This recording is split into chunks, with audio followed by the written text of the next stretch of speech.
You've been brainwashed. It's not your fault. You've been conditioned by the lazy.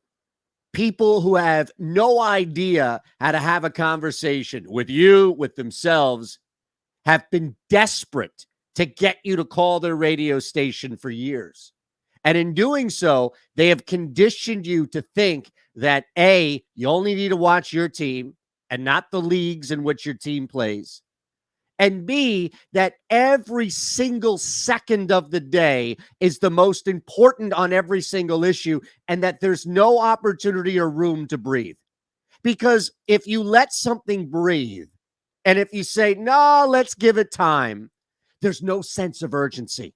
And there's no reason to call a radio show. And now all of a sudden that host has to talk to themselves. And that host has to be creative. And that host has to deliver content that doesn't rely on some idiot calling up or somebody with a rational mind calling up to respond to some idiocy just to provoke a call. We don't do that. We don't need it. The reality is there's no quarterback controversy. Anybody who understands how bad the Jets defense is, anybody who has been watching or paying attention week in and week out, statistically to the end product of just how brutal of a product the Jets defense is on the field, knows that, yeah, Gardner Minshew should be able to beat the New York Jets. That Jalen Hurts should be able to beat the New York Jets. That if Joe Flacco were still here, they would have beat the New York Jets. This is not Gardner Minshew stepping in and doing anything crazy or spectacular. Different means to the same end, which is winning a football game against a bad team. And people are going to look at Gardner Minshew throwing the football against one of the worst defenses you'll see in the last couple of years and use that one game as some sort of barometer, as some sort of stepping stone, foundation for a defense of why you would go with Minshew. And you'd have to ask yourself, what is the fundamental reason that someone would push this? For attention. It's it. Or ignorance. I think it's one of two. Anybody out here, platform or not, I don't care if you have your own radio show or if you have a spot at the water cooler. And if that's a physical or digital water cooler now in the world we live in, I don't care what it is. But if you have people that are listening and you're out for attention, this is the easiest way to get it. There's Bob again, up to his old antics. Asking some ridiculous question that he knows is not true. He knows doesn't even exist, creating, building, and then lighting that straw man that is, it's Minshew Mania. Minshew Mania. Are you serious? This is a football team that was all about determining whether or not their starting quarterback in Jalen Hurts is the guy moving forward at the end of the year. And against the worst, and I'll still say this, Detroit wins against the Vikings. And yes, that score was different, but the Lions are a better football team than the Jets right now. The Jets and the Texans and the Jaguars. Lions are in that group, don't get me wrong, but they put up a fight on defense that simply the Jets cannot. And Jalen Hurts torched because they can run all over, and there's the difference. You have weapons on an offense in Jalen Hurts that you don't have with Gardner Minshew. And I don't know that Gardner Minshew can do what you say he can do consistently just because we saw him do it against one of the worst defenses in the NFL and the Jets. And to take that and then extrapolate it across a season or a half, it's ignorance. And that's the other part of it. I don't know if you're just flat out lazy, you're looking for attention, you're ignorant, or a combination of the three. But are you not watching the rest of the league? Are you not paying attention? What happens when the Eagles are over and done? Do you turn the TV off? Do you go do something else? I mean, is what's happening here, thinking, oh, don't worry, I'll just listen and see what they say about it on the radio? I saw everything I need to. I went on Twitter, and now I'll be fully prepped to listen to the quarterback controversy that exists here in our city Monday morning on the radio. What are you doing following the Eagles games? or before the Eagles games, if they're on at 4 o'clock or at Sunday night or Monday night for that matter? Are you not watching the NFL? Because anybody pushing the quarterback controversy either has some agenda, like they want attention, or they're simply not watching the league. And I think it's a combination, actually a healthy combination of both. But there might be people who are just simply ignorant. And maybe I shouldn't be yelling at you. Maybe you just don't spend time watching the NFL and you only watch who the Eagles play each week. Shamefully, I would add to that, because you'll never get a full understanding of who your team is. You'll never get a full and complete understanding of how to improve things around the league is the best key and determination, really, that you can use to build that theory and thesis. What's happening? What are good teams, successful teams doing? What are the trends going on in the league in which your team plays? I can't even fathom not watching the NBA after the Sixers play early at 7 o'clock, or not watching the rest of the NFL slate because the Eagles are done. That's it. It's 4:25. Eagles finished. That's it. Okay. What? Then you end up. This is why you have to pay attention to people who are paying attention to everything and not just cheating off the person next to you. Because what happens is you're cheating off the person next to you who has no idea what they're doing. It's the blind leading the blind, or in this case, the ignorant, the willfully ignorant leading the willfully ignorant. And look, I did radio for years. Why the hell would you watch the Flyers if you never have to talk about the Flyers? So extrapolate that. All right, stat that, if you will. Why the hell you have people here every single day who are publicly on the radio justifying why they don't watch the Flyers, because they'll never have to bring up the Flyers. You think they're watching the Raiders? You think they're watching the Dolphins? You think they're watching any other team? They're not even watching the Colts, even with Carson Wentz there and a tie into the Philadelphia Eagles. It's shameful to push this quarterback controversy. Absolutely ridiculous. And it proves that you have either no other way to facilitate content on your platform, or you are just ignorant. Willfully or not, you are just ignorant of what's going on in the NFL. And I don't know how you can consider yourself a fan of a team that has vested interest in that team if you're not paying attention to what's going on around you or your surroundings. Doesn't mean that Jalen Hurts is the quarterback moving forward at the end of the year, but what in the world is going through your mind that you're using one game against the New York Jets and saying, oh, he's moving the offense better passer, all these other things? Howie Roseman brought in a better backup quarterback than Joe Flacco, and that backup quarterback beat the worst passing defense outside of the Ravens that you'll find in the NFL. And we're talking about quarterback controversy. I don't have to kill 4 hours on the phones today. And you don't have to kill 4 hours on the phones today. Why? Why would you subject yourself to this? You know it's not real unless you look at it like complete 100% fabricated entertainment.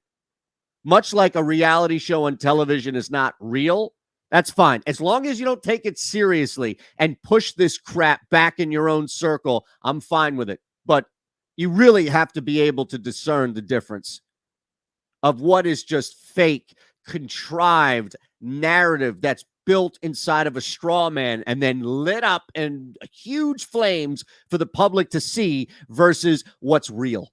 And what's real is Jalen Hurts is the starting quarterback, at least for this season. And everything else after that, we don't know. But what we also know is it ain't Gardner Minshew.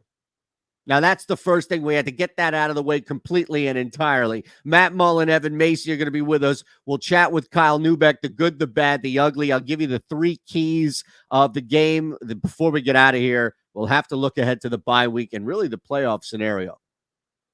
But I don't understand why there is a need to bring up a quarterback controversy. Jalen Hurts was not hurt. Or pardon me, Jalen Hurts was not benched. Got too many Hurts there. It wasn't benched. This wasn't last year. This wasn't a scenario in which the starting quarterback was so bad that the team had to do something, that veterans were looking around like, hey, man, what's going on here, man? This coach, I don't know about your guy. None of that. There was no negative buzz. There were no reports coming out about how bad of a teammate Jalen Hurts is, or how much he doesn't listen to the coaches, how much flack he gives back, how Nick Sirianni calls a play, and Jalen Hurts looks over and says, hell out of here. Checking his own play. None of this. Audibling into his own. None of this. He got hurt. That was it. Jalen Hurts got hurt. A backup came in, did his job, and then it's back to the starter. Nobody in that locker room is celebrating the fact that now the Philadelphia Eagles have a quarterback. Nobody in their right mind is doing that. What you have is a collective victory. What you have is a team that was celebrating. Jalen Hurts celebrating with guys who are recognizing that the team has put something together now at 6-7 and in the hunt for this final wild card. Belief, consistent, continued belief.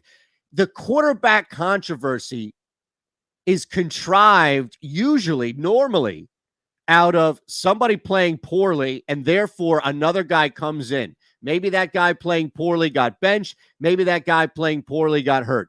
Jalen Hurts hasn't been playing poorly, nor has he lost anybody. So there's no reason for a quarterback controversy right now. They weren't losing games at the start of the season because of Jalen Hurts. They weren't.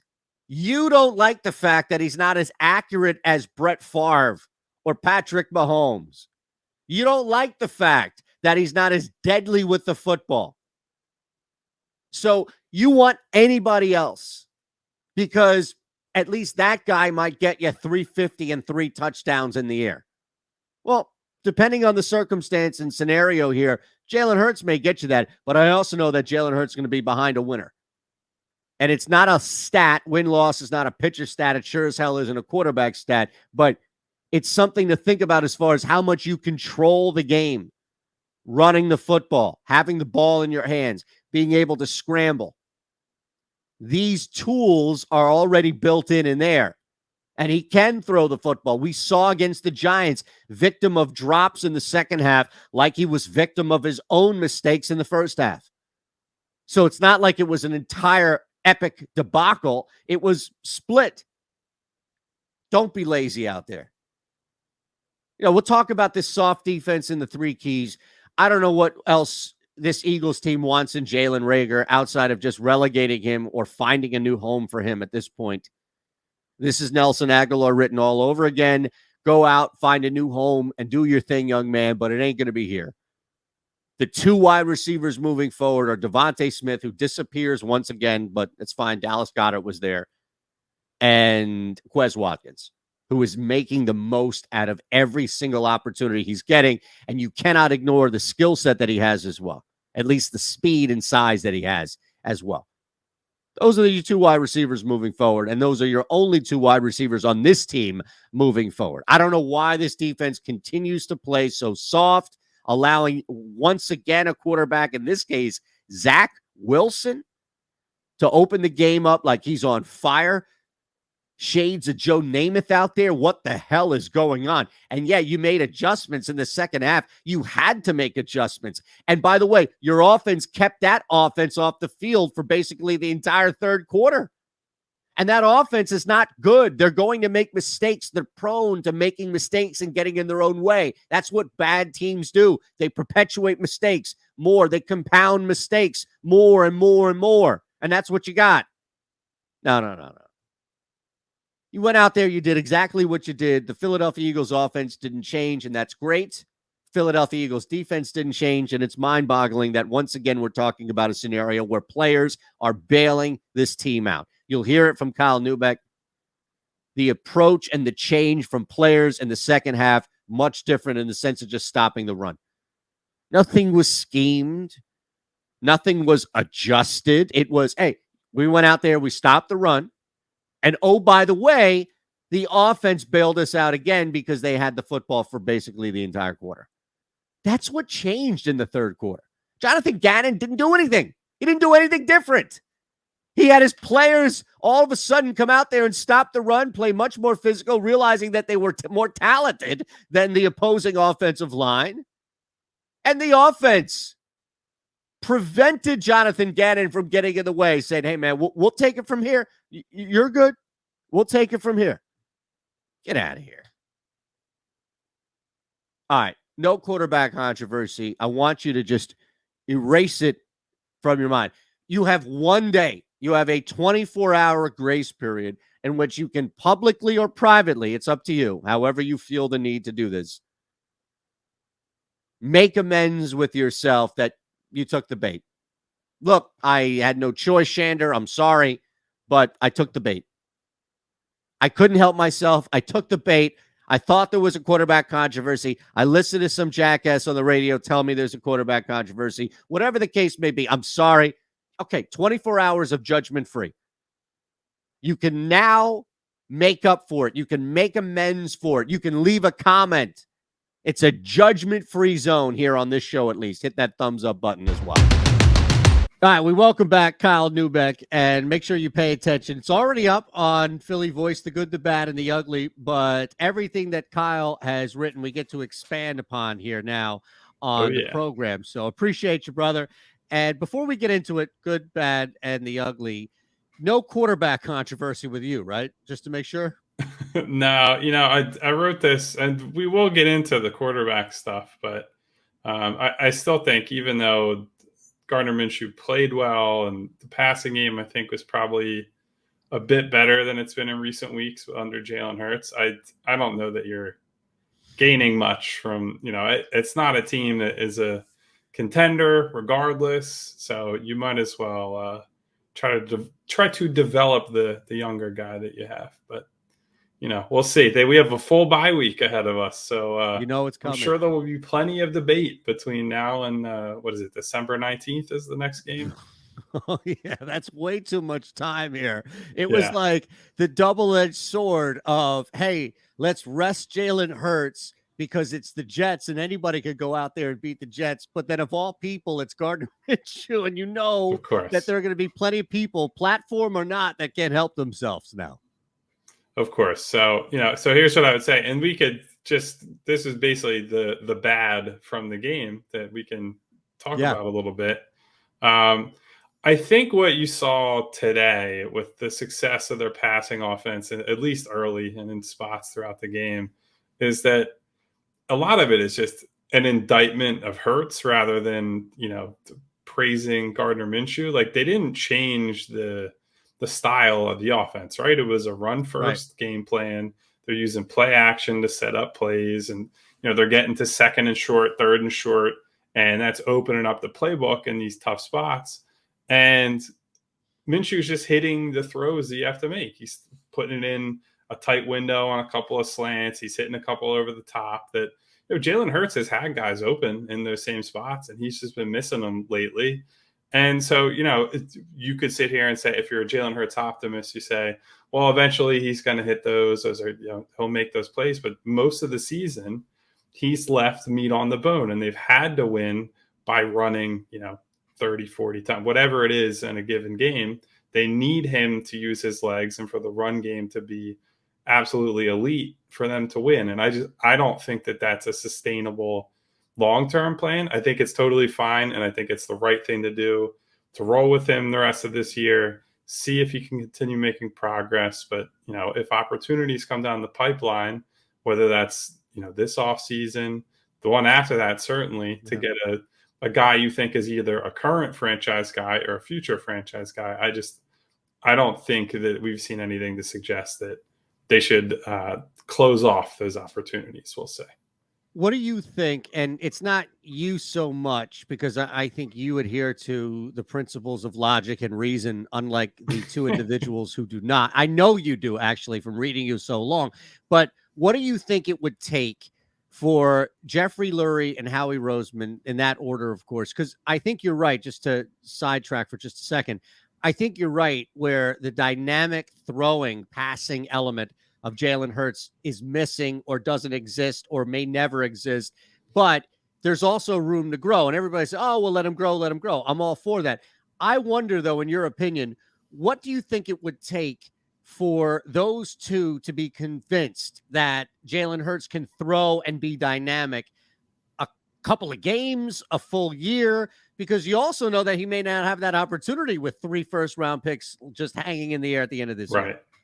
Yeah, I think it would ultimately come down to finishing the season strong. Now, I don't know what that ends up looking like. Obviously, they still have a bunch of divisional games left. So those are big games for any quarterback in any year. And if he comes out and plays like he did in the first Dallas game, well, he's not going to have a lot of rope either from the fan base or from people in the front office or up to the ownership level. If he comes out and he plays well and they end up in the playoffs and they play a playoff game and he looks good, that's different. Like, all the things that we talk about that are positives with Jalen beyond the physical tools are, the intangibles, the leadership, the toughness, his ability to bounce back from adversity. And those are things that often show up even more in a playoff setting where, everybody feels the pressure a little bit more. And the quarterback certainly, but everybody on the roster is, the season could end if I screw up today. And so that heightens the intangible stuff, I think. So, if he shows up in a moment like that,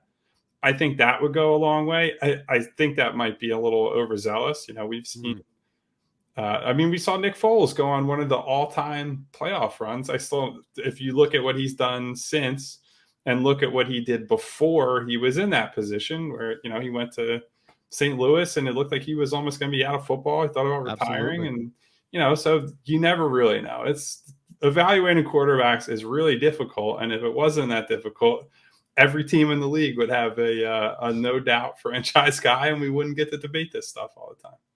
Yeah, and to your point, it's actually more the opposite, where more teams than not in the league don't have that high percentage guy that you can bank on moving forward. Is not only consistent enough, comfortable enough as a franchise, but really give you an opportunity to win one. All right, my friend, let's look at the good, and then we can look at the ugly as well. You mentioned the bad from the jump. Let's go and look at the good here. Yeah, I can't. They won and won pretty comfortably. So of course we started with bad stuff. The good. Now, you know what, though, was the nature of the conversation. We started with reality. Reality, yes. Real quick, to defend us. Reality is that there are going to be jackass after jackass after jackass here that are going to either use their platform or their water cooler, as virtual or physical as it is, to yell from as loud as people can hear that Gardner Minshew should be the starter moving forward. So, yeah, I think we handle reality first. I totally agree with you. So on the good side, I would say it was an extension of the theme of, their ascent, I would say, over the last, month and a half. The offensive line is the strength of this football team, and they have been the strength of this football team all season. It was just a matter of, number one, getting them all healthy because there were some guys in and out of the lineup at the beginning of the year. And number two, just using them more and saying, look, we're going to go out there and run the ball. We're going to dare the other team to try to beat us up front. And so far, most teams have not only have they not beaten them, they haven't even come close to beating them. Like, they're opening up holes for, doesn't matter who's back there. I thought Miles Sanders, I've been harsh on Miles this year because I've seen Jordan Howard come in and he's played north-south football and he's getting it seems like he hits every single hole that's there. And with Howard out, Sanders is back in the picture and back at least temporarily healthy before the late injury he suffered today. But I thought today is when you really saw the value of having a guy who has, the lateral quickness, the agility of Miles Sanders. He created a few plays that otherwise, they might have lost 3, 4, 5 yards and turned that into a gainer. He got a big gain in the fourth quarter to really, I think that probably put the game away for good at that point. They're into Jets territory. I think he had like a 30-something yard run. And that was just, he had a great day. Kenneth Gainwell was a factor. Yeah. And Gardner Minshew had a lot of time, bought himself some time with his legs and, sidestepping in the pocket and things like that. But when we're talking so much about what is available to all these guys, ultimately, the offensive line is responsible for a lot of that. So I thought they were great. And I got to throw a little love in Dallas Goedert's direction because, he went from last week barely involved in the game plan to the focal point of their passing game. And I thought he was just excellent on Sunday. All right, I have a question for you before we get out of here, but I don't want to jump the gun. So let's look at the ugly, as we always do, the good, the bad, and the ugly. Well, it's mostly just the health stuff. So Jason Kelsey goes down late, and that was, you could debate whether he should have been in the game or not with 2 minutes left and the game's out of hand. But very next play, Nate Herbig just like snaps the ball over Minshew's head, and it's like, well, can you trust anybody to do Kelsey's job if he's not on the field? So that was unfortunate. Miles Sanders, I guess it was an ankle, and he's had the ankle issue semi-recently too. So hopefully that's not a big deal. Other than that, it's our favorite guy to target each and every week. It's Jalen Reagor. It is such an adventure every time he's back to return a kick or a punt. And, that was, if you go back to the draft and, they're debating Justin Jefferson versus Reagor, which is even more insane now than it was at the very moment they made it. I said my piece on that many times, so we don't have to go that direction. But the fact that, returning was viewed as a strength and a point of separation for him versus other guys, like forget Jefferson, just other guys in the class. It's incredible. Like he looks like he's fighting himself back there.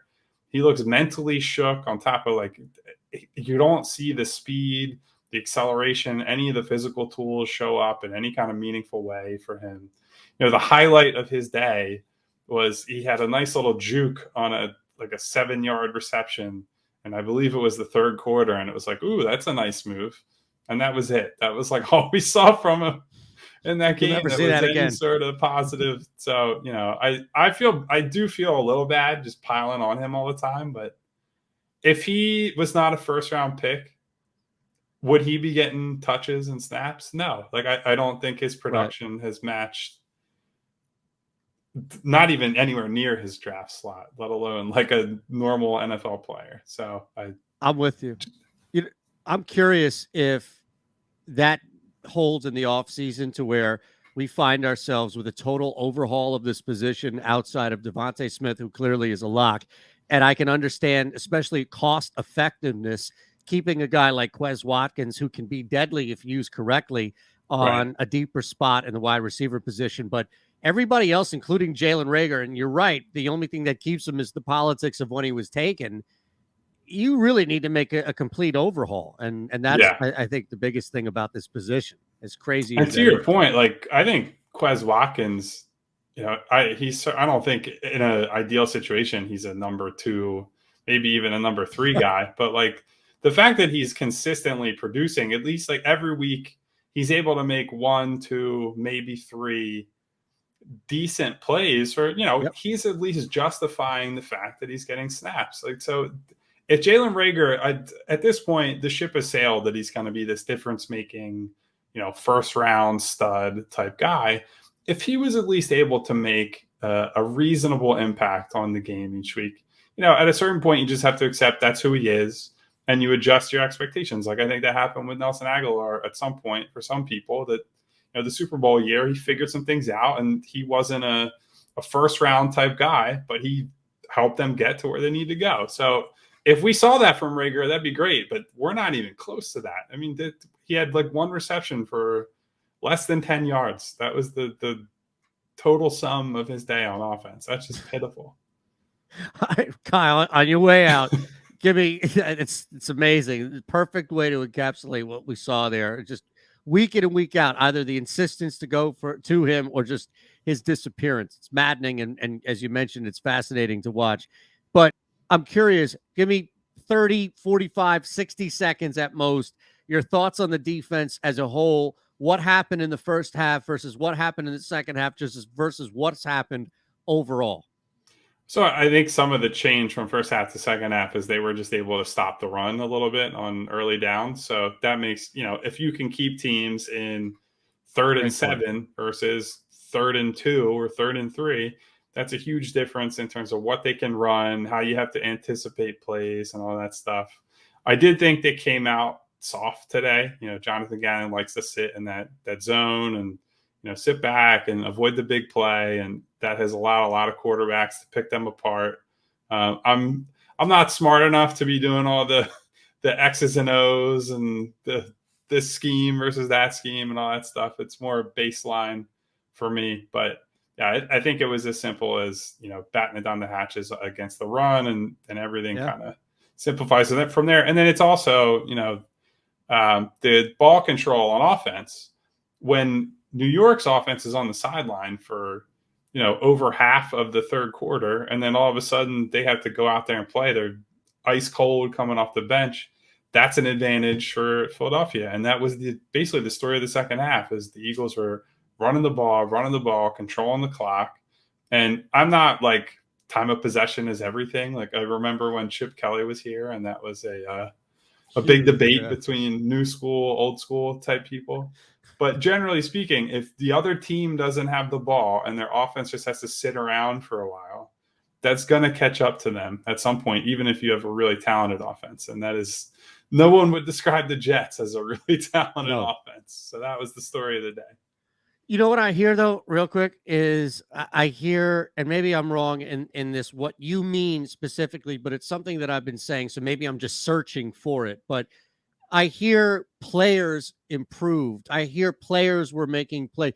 Like, nothing was schemed in the second half by Jonathan Gannon. It was players making plays on the ground, stopping the run, getting in there. Again, maybe it is a little more detailed than that, but I'm with you, where I feel like it a lot of times gets reduced to a guy getting through on the offensive line and stopping the run, a guy getting through with minimal pressure behind him, getting in front of Zach Wilson, Darius Slay once again making a huge play downfield, as opposed to like us seeing this tangible change of defensive approach. And again, it's the Jets of all teams. Yeah. And so, like, to your point, I think it's not like we saw them blitz a lot more in the second half. There wasn't this radical shift in what they were doing. It was, they're plugging more holes, or Josh Sweat is beating somebody around the outside. He got a sack. Was that end of the first half, I believe, toward the end of the first half? And that was their first. It was like, okay, we're finally starting to see something here. Something's coming together. And I think they were just able to string more plays together. If you can make 2 good plays in a row, that's most of your job has been done as a defense. So that's, sometimes it's just they play better, and I think that was a lot of it on Sunday. Awesome, brother. Thanks, Kyle. No problem. All right, let's look at our 3 big takeaways from this necessary must-win for the Philadelphia Eagles, because there was not going to be anything positive at all heading into a bye week if, in fact, they found a way to lose to the Giants, then Jets, back-to-back weeks up at MetLife. It was not going to be pretty, to say the least. Yes, Gardner Minshew came in. We'll talk about that at length for the next 2 weeks, about quarterback this, quarterback that. Just refer back to the opening on how I feel on this. The biggest takeaway, though, is that they came in and they did their job on offense. And it's insane, because I'm going to use the same exact key for 1 and 2, but it's like using a word or a tone, and it's different in that regard. Like, you're using a word or a phrase, and the only difference is the tone and how you use it. And that's exactly what's going to be here with the offense and defense, key 1 and key 2 respectively, is nothing changed. Nothing changed. It's perfect for the offense. It's brutal for the defense. So the first key is that the offense did not revert back to something. The offense did not turn into some pumpkin at midnight. The offense did exactly what they needed to keep doing, which was commit and don't really move away from, abort, if you will, the run game, and still balance it naturally with Gardner Minshew, who can throw the ball and isn't as reliant upon his legs, let's say, as Jalen Hurts. Nothing changed. Now, you were involved in a first half shootout for some reason against the New York Jets, and the offense stayed intact with its boundaries and parameters of throwing to your big play guy in Dallas Goedert. I know Devonta Smith not necessarily there, but Quez Watkins finding a way to fill that void and committing to the run and staying with the run. And Nick Sirianni, Jalen Hurts, the offensive line, Miles Sanders before he goes down, everybody involved in that from the first half and really throughout the game. It's not going to be a big enough thing on a positive end, because it's like, what do you want? You did your job. But, or, oh, come on, it's the Jets defense. It shouldn't be. we've seen countless times in this league, and hopefully you're paying attention to more than just the Philadelphia Eagles, where teams find a way to go out there and fail to do their job, fail to live up to just the most basic expectations, fail to execute some of the most basic plays out there, shooting themselves in the foot. For what? To lose to the Lions?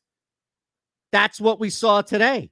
A gift given to the Minnesota Vikings. So it's not always guaranteed just because you're playing the Jets. It's not always guaranteed. Now, Gardner Minshew is not the quarterback moving forward at the end of this year, but Gardner Minshew came in and did a hell of a job with that offense. Dallas Goedert, you see what happens when you start throwing consistently to one of your top two guys? The run game, opportunities were there. Nick Sirianni, that's where you get credit for it, calling plays. The offensive line, I think we have to talk about being the best run blocking unit in the NFL, continues to maul. All of that's a great thing. Nothing changed. It's the exact same, except a little different for Key 2 with the tone. Nothing changed. Nothing changed. The defense, once again, sound asleep in the first half. What adjustments? You want a pat on the back that you made some great adjustments in the second half against this Jets offense? Big plays once again. Pass deflections. No help from behind you, but still defensive linemen trying to get in and putting pressure on Zach Wilson. There was no scheme. There was nothing that was creative that all of a sudden was executed in the second half that failed to execute in the first half by players. It was big plays. Defending the pass once again, Darius Slay bailing this defensive coordinator out. It's crazy to even think of this. That should just lock in how all-pro Darius Slay is this year, that he was bailing out once again the defensive coordinator. Soft defense in the second half against an atrocious offense, but it's a pattern, and that pattern is not going to hold against better teams. We know that. And I still don't understand how you can show up to a game like you haven't even physically shown up, or like your shell is there, but your soul has yet to arrive, against an offense that has just been week in and week out pitiful in the first half, but taking advantage of lax defense and opportunities just created off circumstance, blowout circumstance in the second half. But here's the final thing. And I think the biggest key here outside of the offense and the defense, as far as units are concerned, is where this team is heading into the bye. Some of it is the fact that it's the 7th spot now in the NFC, and the NFL has correctly taken advantage of, we want more playoffs, we want more playoffs. I get that. But the Eagles being in the playoff hunt right now is great for one specific reason. And this win helps solidify that they are no longer in any bottom feeder conversation. But it's a great little lead. It's a great way to put that carrot on the stick where you're still pushing for something. 6-7 in years prior, before the addition of that second, now third wild card, could be a death sentence at this point in the season. And maybe you're playing for some outside shot that you can make that 6th spot in the playoffs. That's gone now. There's a realistic shot in front of them that they can make the playoffs as that last wild card. And that's enough to continue to elevate play. And that's a hell of a carrot on a stick for a young team that needs to remain as focused as humanly possible heading into the bye week. And we've seen what happens before when you get caught smelling yourself. Giants loss. Can't happen again. You've set a nice little ceiling here for you that's expanded, and the playoff scenario helps, but the real ceiling is growth. My favorite part of the show, we get to bring in Evan and Matt and Evan here, and break down everything that happened with the Philadelphia Eagles, or really the most important stuff. And we have a bye week too, so this is always interesting because normally there's a team to look ahead. Now there's a whole scenario to look ahead. So, gentlemen, as always, let's get right to it. And if it's not on the front of everybody's mind, it's going to be forced down their ears and then out their throat. The quarterback controversy that isn't. But I think we can separate the two. Let's just look at Gardner Minshew in this offense. Can't really say I'm surprised, but at the same time, they should get some points for coming in there and dominating a pitiful Jets defense. So, Matt, Evan, we'll get to you in a sec. I'm just looking at granted, giving points for doing your job. At the same time, it is nice and refreshing to see a backup quarterback come into the offense not really slip. Yeah, I mean, have you ever seen that happen in Philadelphia before? I can't recall a time where a backup you come start. in. No, I mean, I think like it was like the lock of all locks that Minchew was going to have a good game today. I mean, he was playing the Jets. Philly loves a quarterback controversy. You knew that was going to happen, but like you're right. I think we can separate Hurts from him and his place just specifically with today's game versus in the big picture. It was great to see him come in and play well, and like you said, they can only play the teams that are in front of them, but that was what happened last week, and they laid an egg and lost. So it was really nice to see them more as a team respond and bounce back from that in the same building and come away with a win this time. I think it's like a backdoor compliment to Jalen Hurts, kind of. In that they wanted him to rest up. They had the bye week coming up, and they want him to be 100% down the stretch because they thought that the Jets were enough of a cakewalk that they wanted 100% Jalen Hurts to maybe make a run at the playoffs. They thought that there was a game that they could afford to throw Minchew up there. And I think that kind of speaks to, kind of rest and beat in game one of the playoff series kind of thing, where they just want to rest him up. And I think that probably bodes well for Hurts because I'm curious if it was kind of a do or die game if they would have had him go out there hobbling on one leg. And instead he's going to get 2 weeks to rest, and hopefully he'll be his dynamic self next week. Let me just point you real quick right there. The devil's advocate to that argument is that Hurts's leg would keep him limited and in the pocket, and the Eagles don't trust him enough as a thrower to be able to beat teams without his legs. I mean, I'm not saying that that's the case one way or the other, but I think that's just the devil's advocate argument there. I think my rebuttal to devil's advocate rebuttal is just to say that I think that Hurts from the pocket probably with the run game probably could have beat the Jets. I didn't. I mean, Minchew was good. He definitely made some impressive throws early, but he really wasn't asked to do that much. He seemed like he did a lot more than he actually did when you look at the stat sheet. He really only 5 times in the second half, was almost inconsequential in that second half. Kind of a game manager. So, but yeah, I agree with what you're saying too. Is it Freudian that you said devil's argument before you corrected to advocate, or? Yeah, completely. I think I set him up because I messed that up first, and then he just repeated what I said back.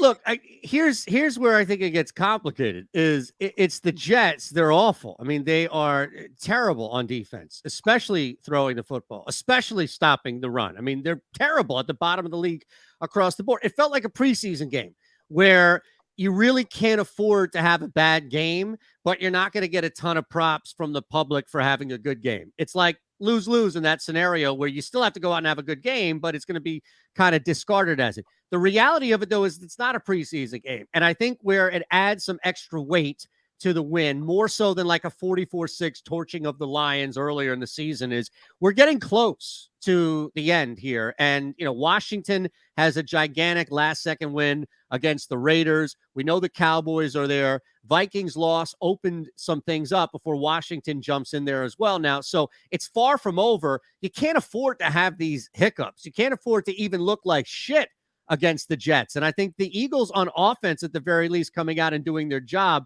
gets a little more props from me, Evan, in the sense that it came this late in the season.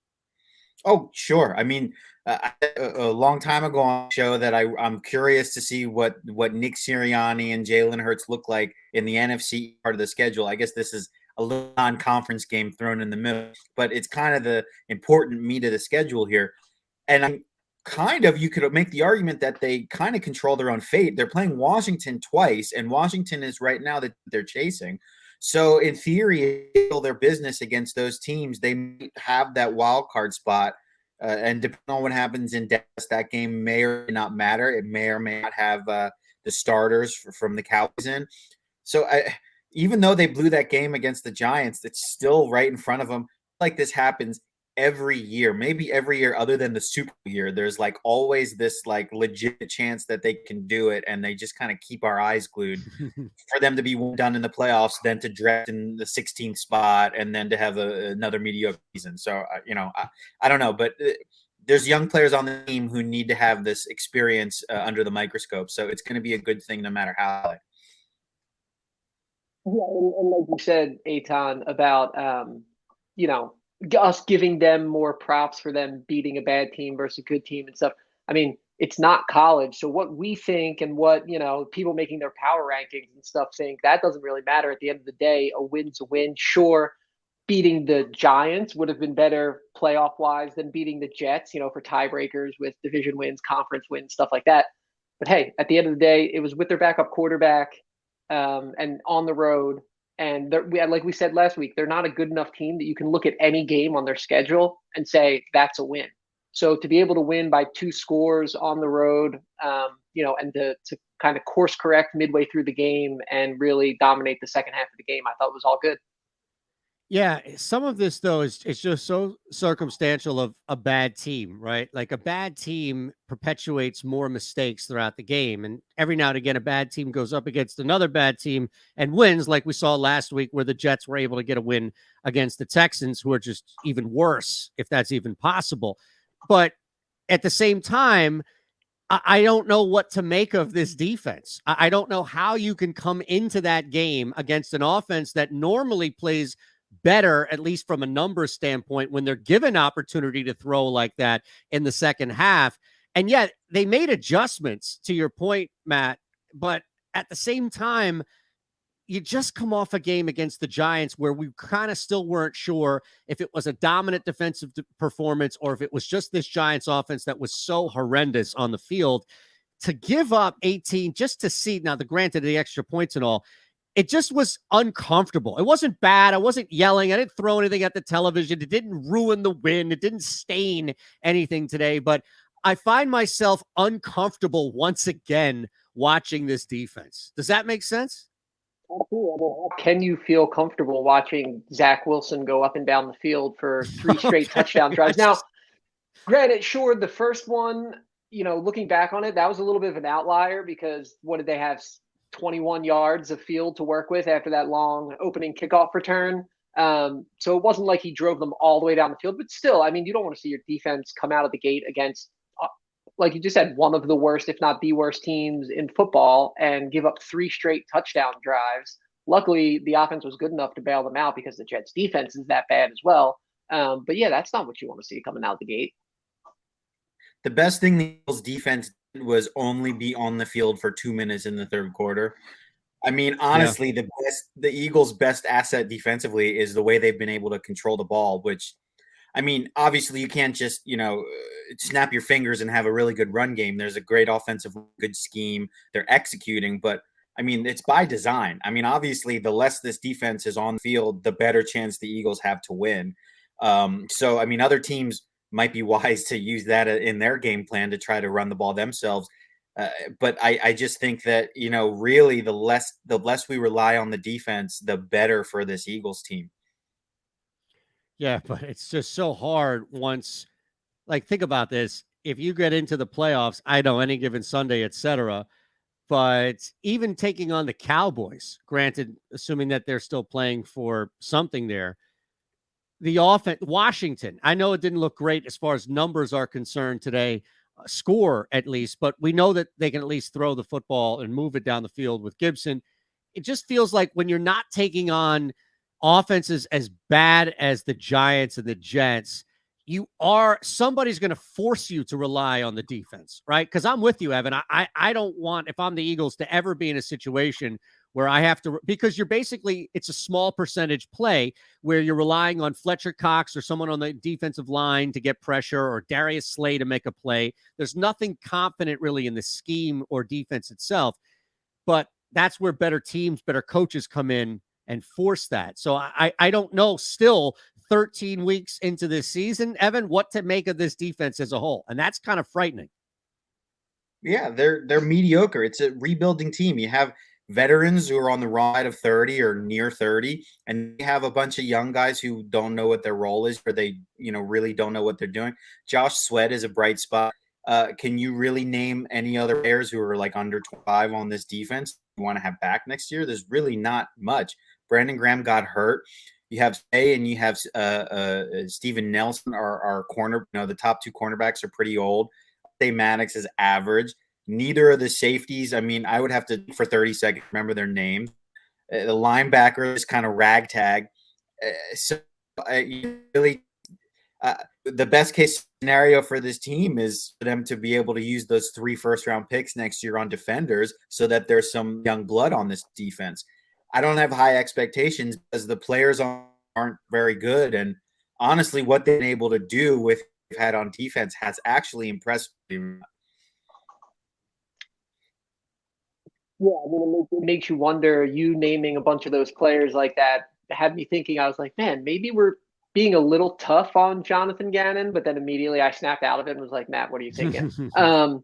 But no, I mean, I think, like you said, they're doing fairly well for what they have. I mean, there've been I can't think of a ton of games this year where the other team has really run up the score, especially in recent weeks. And like you said, Evan, maybe the best thing their defense has going for them is that the offense is now finally controlling, the time of possession and keeping the defense off the field.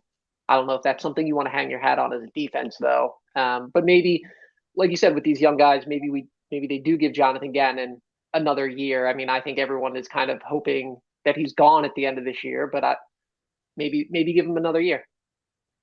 All right, so real quick on the way out, because normally we talk about the following week and all, we've definitely intertwined a lot of the postseason discussion. I feel better, to be honest, than we began, because I didn't know if I was on an island in how I felt about Gannon and just how the uncertainty to the point where it's just like we want him gone. But very refreshing to hear that others here on this program feel the same way.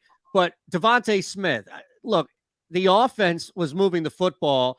It's worth a mention with this guy now suffering from a lack of target share for 2 straight weeks. It didn't bother the offense this week. It did the week prior. And I'm just amazed that Devonta Smith is not averaging 6.5 to 7 targets a week. And we're in a position right now where he only had 2 against the Jets. Yeah, I think part of that is obviously that they haven't been throwing the ball as much. And if you look at his targets game by game, right about where they start running the ball more, his targets drop from, I wrote about it earlier, I think it was from about 6 to 5 or whatever. It dropped a full target per game, maybe a little more. And, he's going to get the top cornerback matchup every single week. And I think for a rookie, that's really a tough thing to deal with every single week. So I think maybe it's a good thing that, Hurts and Minchew aren't always forcing him the ball and are kind of spreading it around, because if he's occupying the top cornerback, maybe that's opening some other things up. I mean, it's certainly not opening up Jalen Reagor, but, like you said, today, the passing game seemed to be working fine. So it didn't seem to be a problem, but I would love to see him get 6, 7, 8 targets a game. I just think he's having a tough time out there with some real tough matchups. Yeah, I don't have much to add. I don't think it's for a lack of trying or a lack of wanting to. I mean, most of the completed passes you see from both guys are offs, tight ends, running backs, occasionally a random pass to Reagor or to Quez Watkins, but there's really not a big wide receiver connection with either of these quarterbacks so far. Awesome. Thanks, fellas. See you in 2 weeks. That's good. I'll be back week. What's the biggest takeaway we have going into the bye week? And it's beyond just a key from this week. It's really a big key, the number one heading into the bye week in the entire season. It's that the Eagles can compete. For all the issues that we have with the defense, for all the frustration that we have with Jonathan Gannon as the coordinator, knowing that this is still a rebuild on the defense, and we are definitely, I think, collectively not confident in the person who will be overseeing, to some extent, this rebuild on defense. To the frustrations that we had earlier on with this offense, who just refused to acknowledge that they had a running game, let alone execute with it. This team can compete. And it's shown, by the way, that it can compete with better teams, much like it can blow out worse teams. That's a sign of a good team. Not a great team, as the record shows, but it's a sign of a good team. It's at the very least, and you have to meet me on this, it's the sign of a team moving in the right direction. The trajectory of this Philadelphia Eagles team is positive. It's moving up.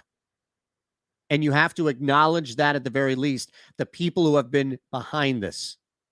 Jalen Hurts, the offensive line, anybody who has touched the football as a running back or in running capacity, Devonta Smith to Dallas Goedert, Nick Sirianni for calling plays and allowing his guys out there to make plays.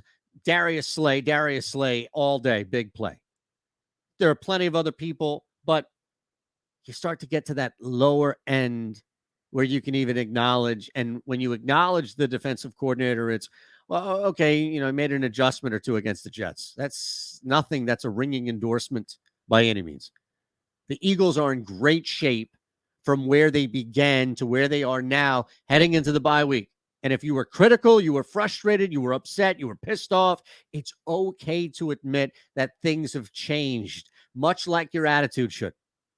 You are a human being that evolves just like seasons and schedules do. So let's see what happens. We'll see what happens in the following week, how the NFC playoff picture takes shape with the Eagles sitting one out, and we'll see you then.